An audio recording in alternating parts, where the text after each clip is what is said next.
Good afternoon, Keluarga Malaysia. Welcome to Updates at Noon. I'm Jessica Lee. Now, making our headlines for today, search and rescue operation for Ampang Jaya landslide victims ends.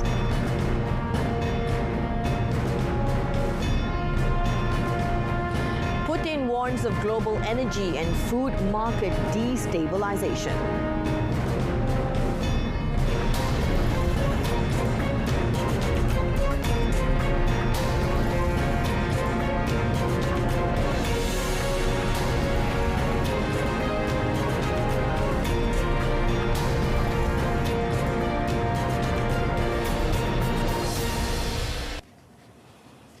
A landslide in Taman Bukit Permai, Ampang Jaya yesterday evening claimed 4 lives, while another victim escaped with light injuries in an incident that also affected 15 homes and 10 vehicles.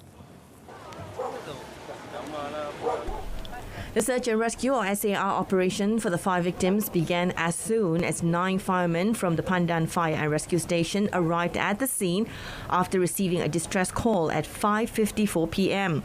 The first victim, an 84-year-old man, was pulled out at 6:54 p.m. He escaped with minor injuries, but his wife, however, was found dead at 7:53 p.m. before her body was pulled out at 9:15 p.m. About an hour and a half later, at 10:58 p.m., the body of the third victim, a male resident, was extricated from the debris. The SAR operation ended at 2 a.m. after Ampang Jaya District Police Chief ACP Muhammad Farouk Issa confirmed that rescuers had found the bodies of the last 2 victims, both males, one of whom was a worker of Pengurusan Air Selangor Sdn Bhd or Air Selangor. Their bodies were found at 12:46 a.m. and 1:59 a.m. respectively. Selangor Fire and Rescue Department Director Nur Azam Khamis, however, said they would use K9 unit tracker dogs at the site of the landslide to ensure that there are no other victims involved. All of the victims who were brought to Ampang Hospital have yet to be identified. During the incident, residents in the area heard a loud bang caused by 2 landslides that occurred in succession during heavy rains. The incident was also caught on camera as it happened by the residents. The targeted subsidy approach needs to be expanded to other subsidized goods so that the limited resources are focused on the people who really needs it and there is no subsidy leakage to affluent consumers. Now, in the 88th Laporan Kewangan Rakyat, Finance Minister Tengku Datuk Sri Zafrul Abdul Aziz said the government currently bears the cost of subsidies for petrol, diesel and liquefied petroleum gas, LPG, as well as the cost of subsidies for cooking oil. In line with the increase in the market price of palm oil, he said cooking oil subsidy expenditure in 2020 was 500 million ringgit and had increased more than 4 times to over 2 billion ringgit in 2021 and continues to show an upward trend in early 2020.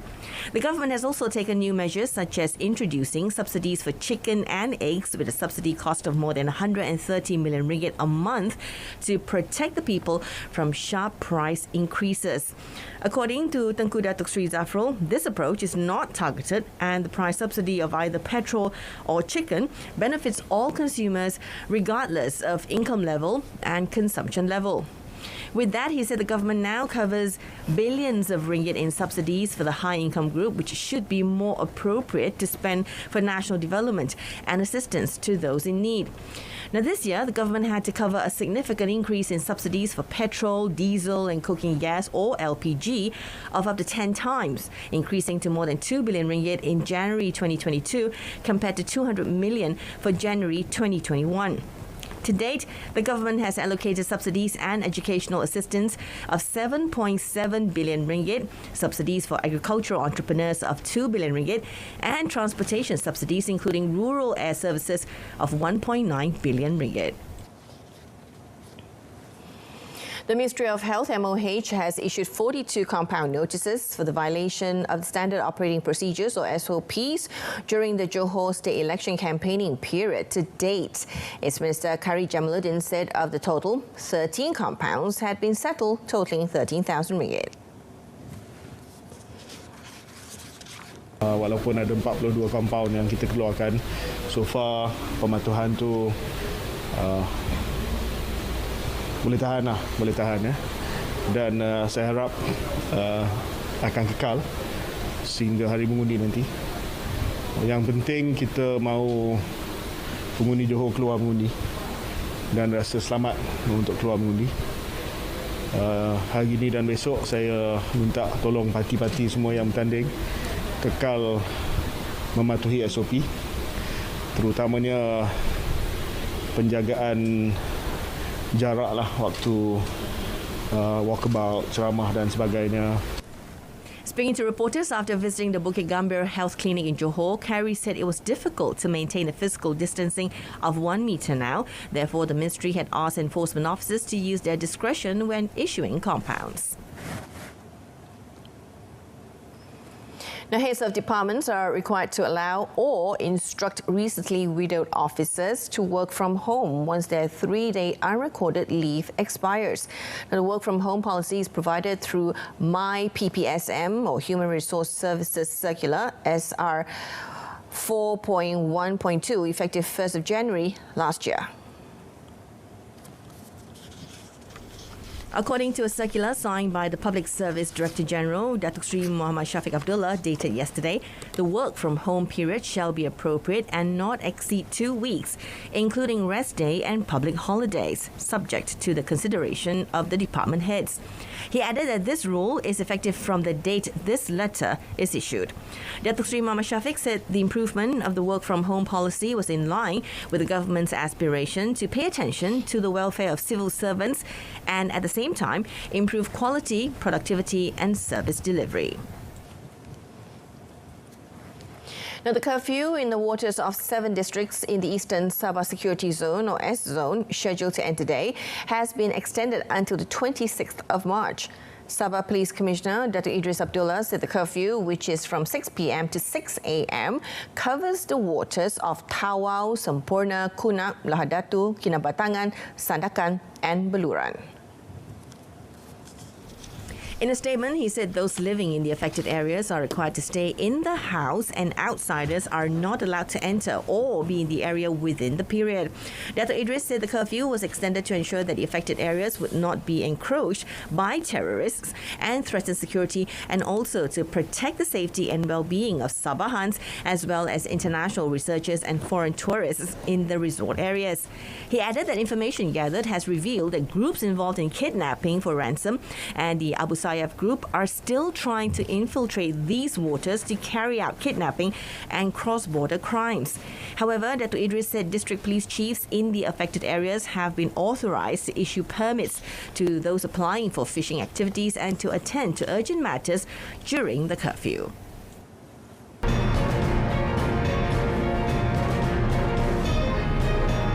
Now, newly appointed Harimau Malaya head coach Kim Pangon is set to experiment with a potential new core of the national team during the FAS Tri-Nations Series 2022 in Singapore as preparation for the 2023 Asian Cup qualifiers in June. From the 30 players, the South Korean announced yesterday, the South Korean announced yesterday, only the UK-born Nathaniel Seo Hong-wan and Kari Mohammed Jeffrey Jones were first-timers for the senior team national call-up.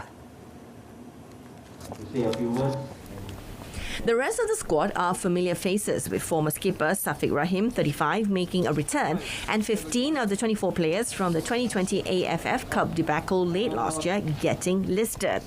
Now, Pangon also included 2 naturalised players, winger Muhammadu Sumare and attacking midfielder Liridon Kraniski, but Hirleme De Paula was not in the list.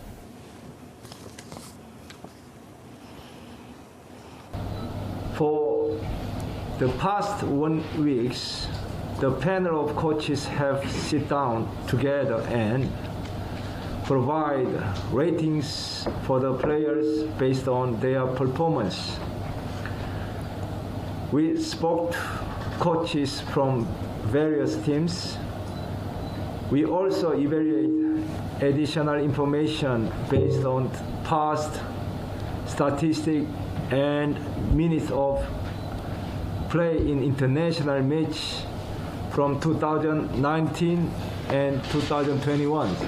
Pangon said although the short-term objective for the call-up is to prepare for the Asian qualifiers in June, his long-term vision was among others to build a Malaysian team game model and rediscover team confidence to create a strong team spirit and winning mentality. Johor Darul Takzim JDT owner Tunku Ismail Sultan Ibrahim will sponsor the cost for a new pitch to be laid at the Bukit Jalil National Stadium as a gift to the hallowed turf of the Harimau Malaya squad. Now, Tunku Mahkota of Johor, TMG, through a statement on the Southern Tigers Facebook page, said the Zeon Zoysia type of grass would be used just like the one at the JDT-owned Sultan Ibrahim Stadium in Iskandar Puteri. TMJ said the JDT management had been instructed to assist the Malaysia Stadium Corporation in ensuring the national stadium has a quality pitch fit for international football. He would also like to request the stadium authorities to ensure that the pitch is well maintained and any non-sporting use of the pitch should only be carried out if proper measures are in place to ensure the pitch is not damaged. It was also reported that an inspection will be carried out at the National Stadium on the 19th of March before proceeding with last-minute preparations with the Malaysian Stadium Corporation. In March last year, it was reported that work to replace the cow grass at the National Stadium costing 10 million ringgit was expected to be completed in June. However, this project did not take off. And that's it for this afternoon. Our headline for today, search and rescue operation for landslide victims in Ampang Jaya ends.